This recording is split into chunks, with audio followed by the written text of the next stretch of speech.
Good afternoon, Livingston ISD family and staff. We're sitting here in what is historic times for our district and certainly public education across the state and nation that we're facing. And we just wanted to reach out to you today and tell you how much we miss each student that's not here, as well as our faculty, and kind of address some of the things that's going on in our district with COVID-19 and our response plan that we're doing. But first, just let me lead off with talking about our seniors. You know, my heart is very saddened and heavy for those young individuals, because there's so many opportunities that they've had as they've grown up, that they've looked forward to and prepared for in their contests and extracurricular activities, as well as their academics, that this was their time to shine, and this was memories that they make for a lifetime. And so far they've been robbed of some of those, and you know, it really weighs on me, it weighs on those in the district, and that's why we have such a commitment to, at some point, try to get this district back to where we can open the doors as safely as possible. So continue to keep those young people in our thoughts and prayers as we move forward, and hopes and prayers that this thing will subside and we'll be able to give them some of the opportunities and maybe have a good end to their senior year. However, as I've said, safety has been the foremost thought on our minds throughout this whole process. We've followed the CDC guidelines in trying to ensure that we're taking absolutely the most conservative yet prudent route possible to protect the lives of those in our district and our community, as well as our students, faculty, and staff. So with that said, you know, I'm so thankful. The second part of my communication this morning is just the thanks and the appreciation. Number one, of you parents out there and community that has been flexible with us. You know, as a district, we've been asked to do something that's never been done before, and we're no district any different than any district across the state.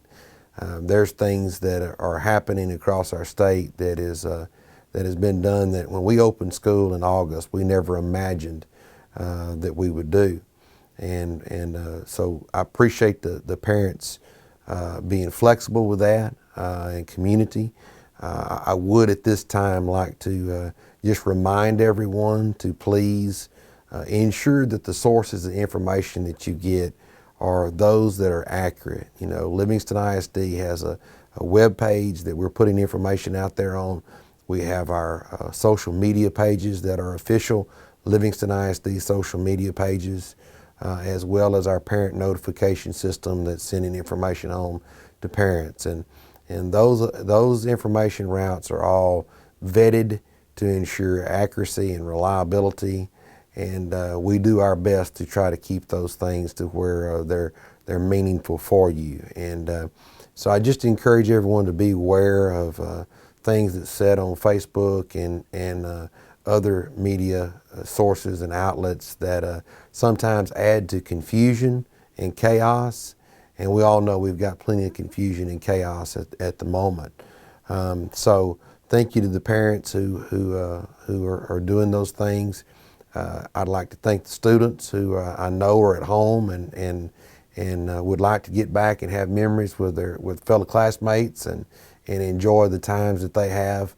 And most importantly, I'd like to thank our faculty and staff because those folks really stepped up in every area of our district. Next week, our offices will be open Monday through Thursday from 8 to 3:30.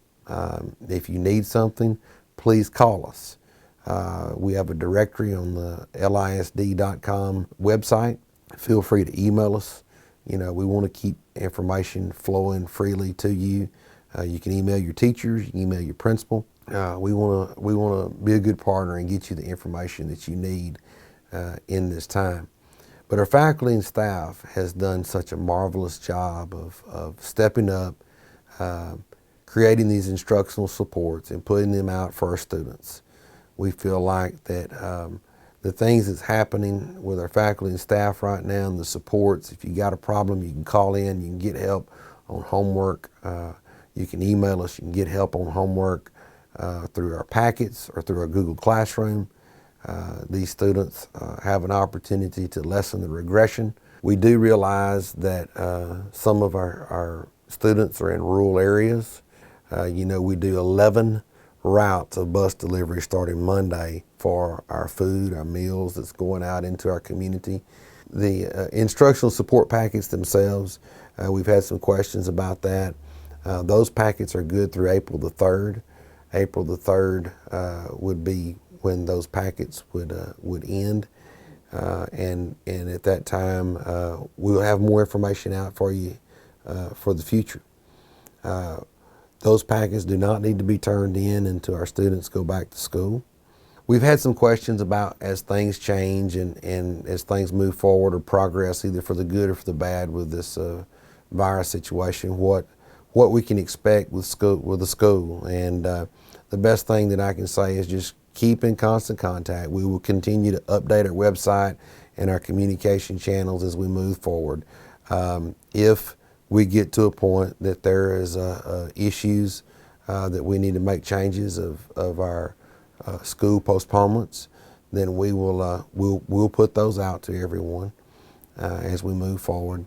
I've also had some questions about employees and worried about their salaries and if they're going to get their paycheck. And the Board of Trustees passed a resolution that allowed us to take care of our employees. The state of Texas has said that the school finance funding formulas will continue to flow to districts that do provide instructional resources to our students and meals to our students. And so, because of the commitment of the state of Texas and the commitment of our Board of Trustees, we don't see that any employee in our district is going to be harmed financially by this situation over the next few months. In conclusion, I'd just like to once again thank everyone, a heartfelt thank you for all that you're doing for our students. At this time in the state of Texas, the thing that we need in public education is unity. This thing is bigger than Livingston ISD. It's really, truly a community or a state that we need to embrace each other, and we'll all get through this together. Our district has seen hard times, but there's one thing I know about our community. We all rally when someone needs the other one. And so right now we kind of all need each other. We need to speak kind to each other. We need to understand that in uncertainty, patience gets shortened, and there's no need for that. We need to love on each other, care about each other, and love ourselves through this. So we'll be back in touch with more information, but in the meantime, God bless each other, and we hope to see you soon.